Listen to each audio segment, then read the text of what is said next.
当史蒂夫从马特·芬克尔斯坦那里听说汉克这次去美国真的确诊胰腺癌的时候，他心里既觉得惊讶，又觉得一切都在预料之中。叶晨说准了这件事情并不稀奇，要是说不准，那才真是奇了怪了。于是他便对马特·芬克尔斯坦说道：“你让他下了飞机之后就直接去天香府，叶先生这边我来沟通。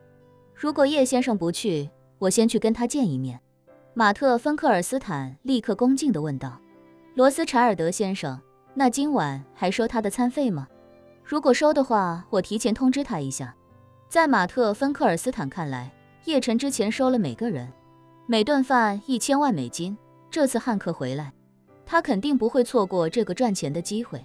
史蒂夫笑道：“餐费是肯定要给的，他算什么东西，也配叶先生请他吃饭？”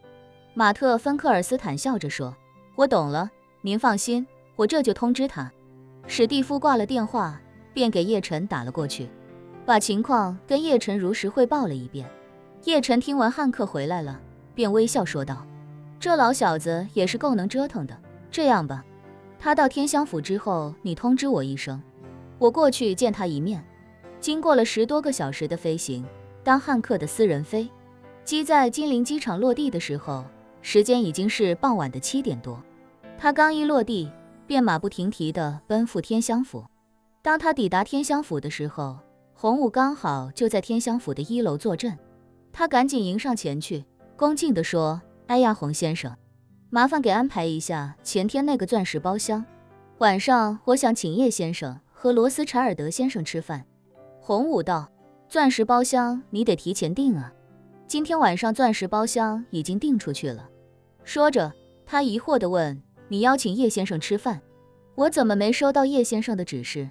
汉克解释道：“是罗斯柴尔德先生吩咐让我落地先来您这里，叶先生那边应该是他在沟通。”洪武道：“钻石包厢平时都是给叶先生留着的，不过今天塔瓦纳斯威特小姐带着她的团队过来聚餐，叶先生就让我把钻石包厢给他用了。”汉克为难地问道：“钻石包厢只有一个吗？”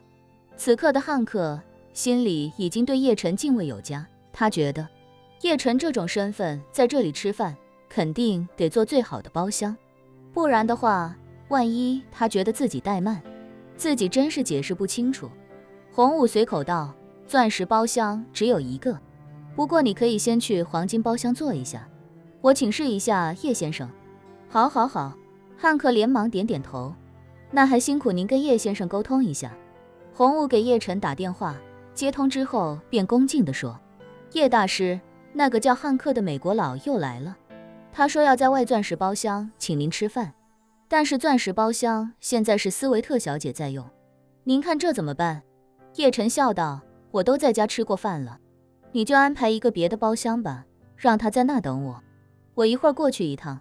不过你记住啊，餐费照收不误，1分都不能少。”洪武忙道：“叶大师放心，我一定会安排好的。”挂了电话，他便对汉克说道：“叶先生说了，让你先去黄金包厢等他，他一会过来一趟。”“太好了！”汉克激动不已，赶紧跟洪武握了握手，兴奋地说：“真是太谢谢你了，洪先生。”洪武点点头，将汉克带进了黄金包厢内，让他一个人坐着，便转身离开了包厢。汉克赶紧便给马特·芬克尔斯坦打电话，告知对方自己已经到了天香府。马特·芬克尔斯坦又转告史蒂夫，两人便一同乘车前来。两人抵达的时候，叶晨还没有到。马特·芬克尔斯坦把黄金包厢的大门推开，自己没有进去，而是闪身到一侧，给身后的史蒂夫让出足够的空间。史蒂夫笑呵呵地走进来，看到汉克的那一瞬间，便笑着问他：“怎么回事啊，汉克？你还真得胰腺癌了？”